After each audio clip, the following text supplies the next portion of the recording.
मैं आशीष अग्रवाल स्वागत करता हूं आपका पैशन मैथमेटिक्स में। आज हम स्टार्ट कर रहे हैं क्लास 12th आरबीएससी का chapter number first composite function यानी संयुक्त फलन। फंक्शन को आप क्लास 12th में भी स्टडी कर चुके हो, उसके बारे में आप जानते हो। आज हम उसकी मेन टर्म यानी मेन उसकी जो आपके डेफिनेशंस हैं उनको हम रिकॉल कर रहे हैं ताकि आपको चैप्टर स्टडी करने में कोई प्रॉब्लम नहीं आएगी। सबसे पहले हम देख रहे हैं एक की फलन यानी वन फंक्शन। कोई फंक्शन आपका डिफाइन है ए टू बी में आपका फंक्शन डिफाइन है। इसके अंदर ए के एलिमेंट के लिए बी में एफ के रेस्पेक्ट में इमेज आपकी मिलेगी, ये आपका फंक्शन होता है। मान लीजिए ए के आपके एलिमेंट है ए बी सी और बी में आपके एलिमेंट है एक्स वाई जेड, मतलब ये इसकी क्या है इमेज है फंक्शन के रेस्पेक्ट में। ये आपका क्या कहलाता है, आपका फंक्शन आपका कहलाता है। तो वन फंक्शन आपका होता है कि अगर हर एलिमेंट की फंक्शन के रेस्पेक्ट में यूनिक इमेज मिले तो वो फंक्शन क्या कहलाता है, वन फंक्शन आपका कहलाता है, यानी एक की फलन आपका कहलाता है। यानी ए के लिए एक ही इमेज एक ही, बी की भी एक इमेज है और सी की भी यूनिक इमेज एक ही है। यानी हर एलिमेंट की अलग अलग इमेज आपको मिल जाए तो वो फलन आपका कहलाता है वन फंक्शन यानी एक की फलन। इस टाइप से ये हो जाता है। सेकंड है आपका बहुएकी फलन। बहुएकी फलन यानी मैनी वन, वह फलन जो एक की फलन नहीं है यानी वन नहीं है। वन में क्या होता है, आपका एक एलिमेंट की एक इमेज आपकी मिलती है हमको, और मैनी वन में क्या होता है कि दो एलिमेंट की इमेज एक हो सकती है, यानी वो वन नहीं रहा, यूनिक इमेज अब उसकी नहीं रही है। जैसे A B C X Y Z, A to B में ये फंक्शन आपका क्या है डिफाइन है। इसके अंदर ए की इमेज भी एक्स है, बी की इमेज भी एक्स है और सी की इमेज जेड मान लीजिए, तो ये आपका कहलाता है मैनी वन, यानी वह फंक्शन जो वन नहीं है वो कहलाएगा आपका मैनी वन, यानी दो एलिमेंट की इमेज एक है। तो इस टाइप से आपका होता है बहु एकी फलन। अब नेक्स्ट है हमारा ऑन टू यानी आच्छादक फलन। हम देखेंगे कि आच्छादक फलन क्या होता है। आपका फंक्शन डिफाइन है ए टू बी के अंदर, ये आपका ए है, ये आपका बी है, फंक्शन आपका डिफाइन है। अब ए के अंदर एलिमेंट है एक्स वाई जेड और टी, और इसके अंदर आपके फंक्शन है ए बी सी और डी। तो आपका आच्छादक यानी ऑन टू आपका क्या कहलाएगा, अगर ए के हर एलिमेंट के लिए बी के अंदर इमेज आपकी मिल जाए,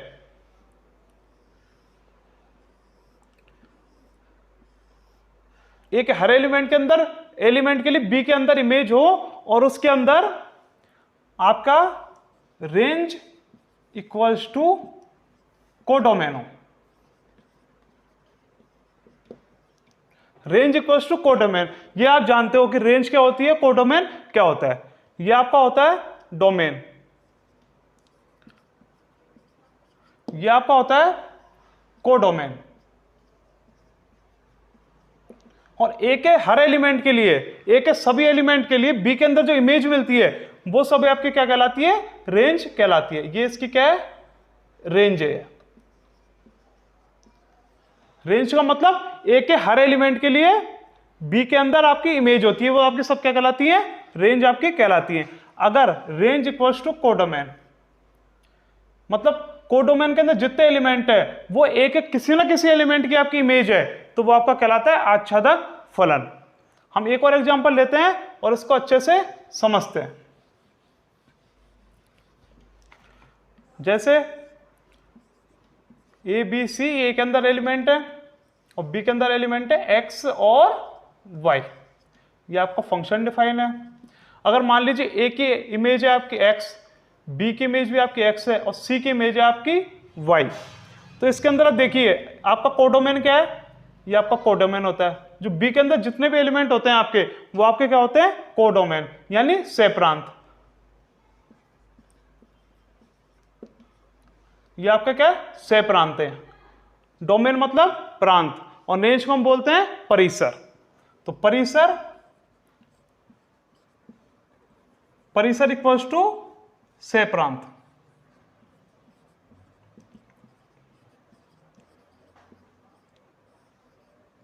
इसके अंदर आपका सह प्रांत क्या है, एक्स और वाई है। सह प्रांत के अंदर एलिमेंट क्या है, एक्स और वाई। और आपके रेंज के अंदर यानी परिसर के अंदर आपकी इमेज कौन कौन सी है, एक्स भी इमेज है, वाई भी इमेज है, यानी परिसर इक्वल्स टू सह प्रांत। तो आपका फंक्शन ये कहलाता है आच्छादक फलन, यानी बी के सारे एलिमेंट किसी ना किसी एक एलिमेंट की इमेज होगी, तो वो आपका कहलाएगा आच्छादक फलन, यानी रेंज इक्वल्स टू कोडोमेनो। तो ये आपका आच्छादक फलन कहलाता है। अब हम ले रहे हैं अंतरछेपी फलन, यानी इनटू फंक्शन। इनटू फंक्शन वो होता है जो ऑन टू ना हो, वो आपका फंक्शन होता है इनटू। यानी सह प्रांत अगर आपके परिसर के बराबर नहीं है तो वो आपका फंक्शन कहलाएगा अंतरछेपी फलन। जैसे ए के अंदर एलिमेंट है ए, बी और सी, और वाई के अंदर एलिमेंट है एक्स, वाई और जेड। ये ए है आपका, ये बी है। ए की इमेज एक्स, बी की इमेज भी एक्स है, और सी की इमेज है वाई। तो इसका आपका सह प्रांत में कौन कौन से एलिमेंट है, सह प्रांत में एलिमेंट है आपके एक्स, वाई और जेड। पूरे एलिमेंट होते हैं वो आपके सह प्रांत में होते हैं। और इसकी रेंज क्या है, यानी इमेज क्या क्या है, एक्स इमेज है, वाई इमेज है, जेड किसी की इमेज नहीं है, तो वो आपके रेंज में नहीं आएगी। नॉट इक्वल है क्योंकि इसके अंदर जेड हमको नहीं मिला है, तो ये आपका कहलाता है अंतरछेपी फलन, यानी जो ऑन टू ना हो, जिसके अंदर सह प्रांत परिसर के बराबर आपका नहीं होता, वो आपका कहलाता है अंतरछेपी फलन, यानी इनटू फंक्शन। नेक्स्ट हमारा एक एक की आच्छादक फलन, यानी जो 1 1 भी हो और ऑन टू भी हो। ये सबसे ज्यादा इंपॉर्टेंट है आपका 1 1 ऑन टू, जिसके अंदर ए के हर एलिमेंट के लिए बी में फंक्शन आपका अगर ए टू बी में डिफाइन है, तो ए के हर एलिमेंट के लिए बी में यूनिक इमेज मिले और सह प्रांत बराबर हो परिसर के, यानी कोडोमेन इक्वल्स टू रेंज हो। एग्जाम्पल के थ्रू हम समझ लेते हैं इसको। मान लीजिए ए है आपका एक्स, वाई, जेड और टी। ये आपका बी है ए, बी, सी, डी। इसके अंदर x की इमेज a, y की इमेज b है, z की इमेज मान लीजिए d है और t की इमेज c है। तो इसके अंदर देखिए क्या ये एक की फलन है। एक की फलन क्या होता है, जिसके अंदर हर एलिमेंट की यूनिक इमेज आपको b के अंदर मिल जाए। x की यूनिक इमेज a, y की b है, z की d है और t की आपकी c इमेज मिल गई है, तो यानी 1 1 है। ऑन टू की क्या कंडीशन होती है आपकी, ऑन टू की कंडीशन आपकी होती है अगर सह प्रांत इक्वल्स टू परिसर। सह प्रांत क्या है इसका, सह प्रांत में जो बी के अंदर जो एलिमेंट होते हैं वो आपके सह प्रांत के एलिमेंट होते हैं, ए, बी, सी और डी, ये आपके सह प्रांत के एलिमेंट है। और परिसर में आपके यानी रेंज में, यानी जो ए के एलिमेंट की इमेज होती है वो सब आपके एलिमेंट आते हैं रेंज में। इमेज एक्स की इमेज ए है, y की इमेज b है, z की इमेज d है और t की इमेज c है। तो ये क्या दोनों बराबर है, a b c d, a b c और d। तो ये आपका ऑन टू भी है। तो ये फंक्शन आपका कहलाता है एक एक की आच्छादक फलन, यानी 1 1 ऑन टू। अब हम देखते हैं एफ ओ जी और जी ओ एफ आपका क्या होता है। अब हम देखते हैं जीओएफ और एफओजी क्या होता है, यानी संयुक्त फलन आपका क्या होता है। संयुक्त फलन के बारे में हम अब पढ़ रहे हैं। अगर आपका एफ फंक्शन डिफाइन है ए टू बी के अंदर और आपका जी फंक्शन डिफाइन है बी टू सी के अंदर, तो हम देखेंगे कि जीओएफ यानी संयुक्त फंक्शन क्या होता है। ये आपका स्मॉल जी मान लीजिए इसको, तो जी ओ एफ आपका कहां से का डिफाइन होगा, ए टू सी के अंदर डिफाइन होगा। ये कैसे डिफाइन होगा ये हम देखते हैं। आपका एफ डिफाइन है ए टू बी में, यानी ये क्या है, एफ एक्स है, ये एक्स है और ये आपका क्या है, एफ एक्स है। और आपका जी कहां से का डिफाइन है, बी टू सी में। बी क्या है आपका, एफ एक्स आया है, तो ये फंक्शन आपका होगा जी एफ एक्स। इसी टाइप से हम करते हैं, कंफ्यूज होने की जरूरत इसके अंदर है नहीं। ये मान लीजिए आपका x है तो आपका b होगा एफ एक्स, यानी फंक्शन में हम x की वैल्यू रखते हैं तो हमको क्या मिलती है, इमेज मिलती है।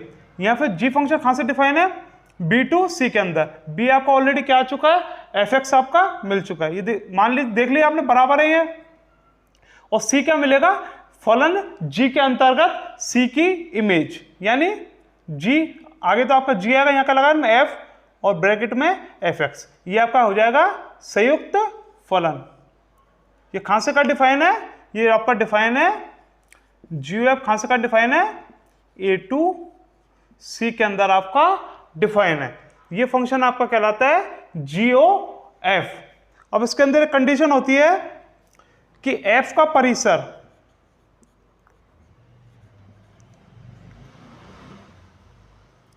जी के प्रांत का क्या होता है, सबसेट होता है।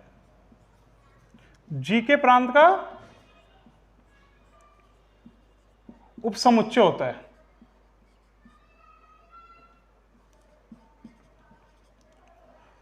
उपसमुच्चय आपका होना चाहिए, तब ये फलन आपका डिफाइन होगा। क्यों होगा, ये कंडीशन आपकी क्यों होती है।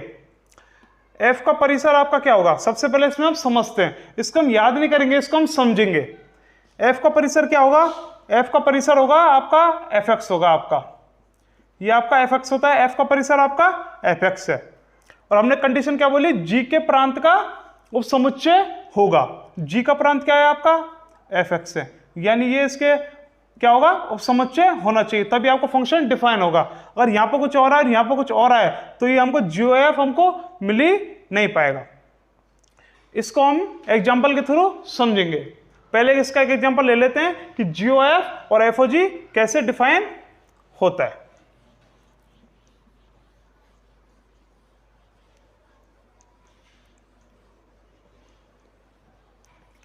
आपका एग्जांपल है, एग्जांपल नंबर 2 है आपकी बुक का।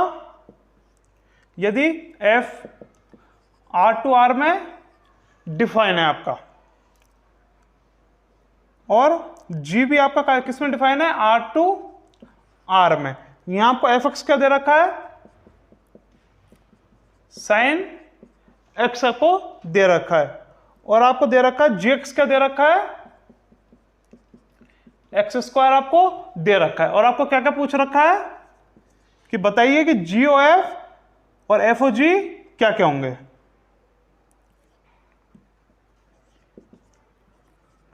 तो जी ओ एफ आपका क्या होता है, सबसे पहले हम देख रहे हैं जी ओ एफ, ये क्या होगा, जी ऑफ एफ एक्स, ये हम देख चुके हैं। लास्ट बार हमने जब किया था अभी देखा था कि ये किस टाइप से डिफाइन होता है। जैसे एफ आर टू आर में डिफाइन है, यहाँ पे जी भी आर टू आर में डिफाइन है। ये एक्स है, ये आपका एफ एक्स है, यहाँ पर क्या आएगा, एफ एक्स आएगा, और ये हो जाएगा जी ऑफ एफ एक्स। आपका इस टाइप से ये होता है। तो आपको क्या याद करना है, जी ऑफ एफ एक्स। अब इस फॉर्मूले में ये आपका एक बन गया फॉर्मूला, इसके अंदर आप मान रखते जाइए बस। एफ एक्स की वैल्यू क्या है, साइन एक्स। डायरेक्टली हमने क्या करा, इसमें वैल्यू रख दी है, साइन एक्स इसके अंदर रख दिया है। अब जी ऑफ एफ एक्स क्या होगा, यानी जी ऑफ साइन एक्स क्या होगा, जी एक्स की वैल्यू क्या है, एक्स स्क्वायर, यानी अगर एक्स है तो उसकी इमेज होगी एक्स स्क्वायर। यहां पे क्या है, जी साइन एक्स, यानी इमेज क्या होगी इसकी, साइन एक्स का होल स्क्वायर। जो दिया हुआ है हमने वही किया है। सबसे पहले क्या किया, जी एफ निकालना था, यानी जी ऑफ एफ एक्स, इस टाइप से हमने लिख लिया। एफ एक्स की वैल्यू क्या है हमारे पास, साइन एक्स है, और जी ऑफ साइन एक्स क्या होगा, एफ एक्स की हमने क्या लिख दिया, साइन एक्स लिख दिया, और जी ऑफ साइन एक्स मतलब साइन एक्स का होल स्क्वायर, क्योंकि जी एक्स बराबर क्या है, एक्स स्क्वायर, यानी इमेज क्या होती है, जो एक्स होता है इसके अंदर उसका होल स्क्वायर आपका हो जाता है, यानी साइन एक्स का होल स्क्वायर आपका हो गया है। ना हमको याद करना एफ ओ जी, जैसे जी एफ डिफाइन किया है उसी टाइप से एफ ओ जी आपका डिफाइन हो जाएगा, एफ जी ऑफ एक्स, यानी एफ जी एक्स की वैल्यू रख दीजिए। यहां हमने क्या किया था, एफ एक्स की वैल्यू रखी थी, जी एक्स की वैल्यू क्या है आपकी, एक्स स्क्वायर आपकी, और एफ एक्स की वैल्यू क्या है, साइन एक्स, यानी इमेज क्या होती है, एक्स की जगह क्या लिख देते हैं हम, साइन एक्स, यानी साइन एक्स स्क्वायर। वही क्या हमने जो इसमें बोला, एफ एक्स क्या था, साइन एक्स, तो एफ एक्स स्क्वायर क्या होगा, साइन एक्स स्क्वायर आपका हो जाएगा। यानी यहां पे आप देख रहे हो G O F not equals to F O G है, तो इस टाइप से आपका क्वेश्चन हो गया है। फिर से देख लीजिए हमने इसके अंदर क्या किया, इसके अंदर हमको फाइंड करना था एफ ओ जी और जी ओ एफ, और एफ ओ जी आपको फाइंड आउट करना है, आपको यानी संयुक्त फलन निकालना है। जी ओ एफ मतलब जी ऑफ एफ एक्स की वैल्यू रखिए, और जिस टाइप से जी एक्स डिफाइन था उसी टाइप से एक संयुक्त फलन को हमने डिफाइन कर दिया। इसी टाइप से एफ ओ जी यानी एफ ऑफ जी एक्स लिखा, और जैसे एफ एक्स डिफाइन था हमारे पास उसी टाइप से एफ एक्स स्क्वायर को डिफाइन कर दिया, और हमने देख लिया बराबर नहीं है, तो ऐसा जरूरी नहीं है कि एफ ओ जी और जी ओ एफ आपका हमेशा बराबर रहेंगे।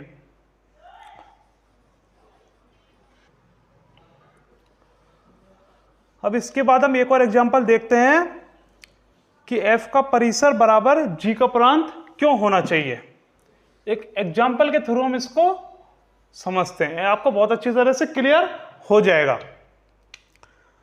आपका एग्जांपल नंबर 3 है, यदि f नेचुरल नंबर 2 z में डिफाइन है, और यहां पे f(x) क्या है आपका 2x है, और g आपका z2q में आपका डिफाइन है, और जहां पे jx क्या है आपका x + 1/2 है आपका। इसके अंदर आपको ज्ञात करना है एफ ओ जी और जी ओ एफ, आपको ज्ञात करना है। तो हम सबसे पहले ज्ञात कर रहे हैं जी ओ एफ। अब यहां पे आप चेक कीजिए कि g कहां से का डिफाइन है आपका z2q, और f डिफाइन है आपका n2z में, तो ये आपका हो जाएगा g f x। F x आपका क्या आएगा, किसके अंदर आएगा आपका ये नेचुरल नंबर से z में डिफाइन है, इंटीजर में डिफाइन है, यानी तो ये आपका z इसका परिसर हो जाएगा, यानी रेंज हो जाएगी। ये f की रेंज है आपकी, z क्या है, f की रेंज, यानी f का परिसर है। और ये जो फंक्शन आएगा gx है, मान लीजिए क्या है gx है, तो ये क्या है, x क्या है, इसका प्रांत है, यानी डोमेन है। हम जो x जो आपको डिफाइन है इसके अंदर आप क्या रख सकते हो, ओनली z वाली वैल्यू ही आप रख सकते हो। एफ एक्स कहां से का डिफाइन है, n2z के अंदर, और g डिफाइन है आपका z2q के अंदर। एफ एक्स जो आएगा आपका कहां पे आएगा, z के अंदर आएगा, और g कहां से का डिफाइन है, z2q में आपका डिफाइन है। तो इस फंक्शन को हम डिफाइन कर सकते हैं क्योंकि ये दोनों बराबर है, यानी f का परिसर g के प्रांत का उपसमुच्चय, दोनों बराबर है तो यानी उपसमुच्चय, तो ये आपका जी ओ एफ आपका डिफाइन हो जाएगा। एफ एक्स आपका क्या है, इसके अंदर 2x है, और जी एक्स क्या है आपका x + 1/2, यहां पे क्या है 2x, तो इस इक्वेशन के अंदर x की जगह हम क्या रख देंगे, 2x हम रख देंगे, और हमको आंसर मिल जाएगा। जैसे gx डिफाइन है उसी टाइप से हम g2x हम डिफाइन कर देंगे, तो 2x + 1/2, x की जगह क्या रखना है, 2x रखना है आपको, और 1 की जगह 1 रहेगा, और 2 की जगह भी 2 ही आएगा, इसमें कोई चेंज नहीं रहेगा। तो आपका हो गया ये जी ओ एफ आपका हो गया है। अब हम डिफाइन कर रहे हैं एफ ओ जी, तो इसके अंदर आपको क्या होना चाहिए, जी का प्रांत मतलब जी का परिसर एफ के प्रांत के बराबर होना चाहिए। जी ओ एफ के अंदर क्या होता है कि एफ का परिसर इक्वल्स टू जी का प्रांत होता है। ये फंक्शन है आपका किसके लिए, जीओएफ के लिए। अब एफओजी में क्या हो जाएगा, इसका उल्टा हो जाएगा, यानी जी का परिसर इक्वल्स टू एफ का प्रांत। हमने जो फंक्शन डिफाइन किया था पहले वो किसके लिए किया था, जी एफ के लिए किया था। अब हम डिफाइन कर रहे हैं एफ ओ जी के लिए। इसको हम एक बार और समझ लेते हैं, एफ ऑफ जी एक्स। अब आपका जी एक्स कहां तक डिफाइन है, जी का आपका परिसर क्या है, क्यू है, आपका रेशनल नंबर है। और जो एफ है आपका कहां से का डिफाइन है, नेचुरल नंबर से इंटीजर में डिफाइन है। तो ये क्या एक बराबर है या फिर उपसमुच्चय एक दूसरे के, ये नहीं है, तो ये हमारा डिफाइन ही नहीं हो पाएगा। जी एक्स तो हम लिख देंगे यहाँ पे, लेकिन जो एफ जो आपका डिफाइन है वो किस में डिफाइन है, नेचुरल नंबर में डिफाइन है। यानी जी का परिसर आपका क्या है, क्यू है, और एफ का प्रांत क्या है, नेचुरल नंबर। ये दोनों बराबर नहीं है तो हम इसको डिफाइन नहीं कर सकते। तो यहां पे क्या होगा, F O G not define. तो वो वाली प्रॉपर्टी हमारे यहां पे काम आती है। सिंपली आप चेक करके देख सकते हो कि जी एक्स आ गया आपका किस में आया, क्यू के अंदर, और एफ आपका डिफाइन हो रहा है नेचुरल नंबर से, तो ये कभी डिफाइन नहीं हो पाएगा क्योंकि ये रेशनल नंबर है, नेचुरल नंबर है, तो ये डिफाइन नहीं हो पाएगा। इसलिए हम ये कंडीशन बनाते हैं। तो इस टाइप से आपका इंट्रोडक्शन इसका पूरा होता है। अब हम देखेंगे नेक्स्ट पार्ट में एक्सरसाइज नंबर 1.1। तो इसको आप ज्यादा से ज्यादा प्रैक्टिस कीजिए, और किसी भी एग्जांपल में आपको जो हमने आज समझाया है उसमें आपको कोई प्रॉब्लम आ रही है तो आप हमें बता सकते हो।